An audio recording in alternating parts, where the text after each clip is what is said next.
বেনজির আমাদের দলের লোক নয়। সিনিয়রিটি মেধা নিয়ে সে আইজিপি হয়েছে।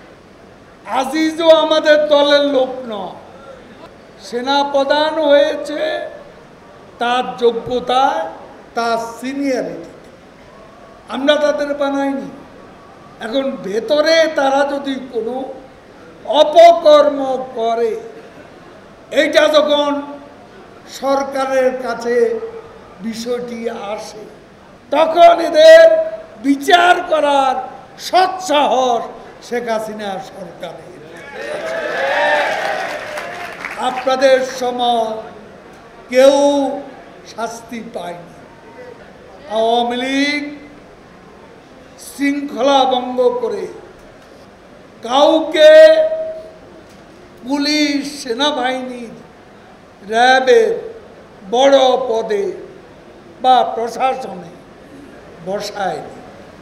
8 জনকে পাশ কাটিয়ে 9 নম্বর ব্যক্তি মইনু আহমদকে সেনাপ্রধান করেছে। কে করেছে? বেগম খালেদা জিয়া। রকিবুল হুদা কাজ সৃষ্টি, এসপি কোহিনুর কাজ সৃষ্টি।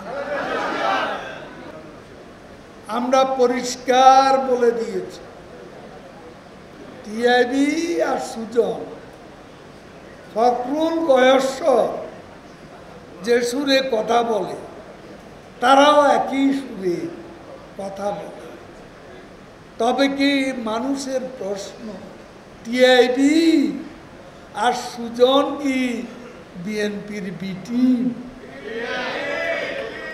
যেভাবে কথা বলে কোনো পার্থক্য নাই। দেখান আমাদের দলের নেতাদের, প্রধান প্রধান নেতা কে দুর্নীতিবাজ, তথ্য প্রমাণ নিয়ে আসে। দুর্নীতিবাজ আপনাদের দলে চোরের রাজা, চোরের মহারাজা সবই বিএনপিতে। বিএনপি হচ্ছে দুর্বৃত্তের জন্মদাতা।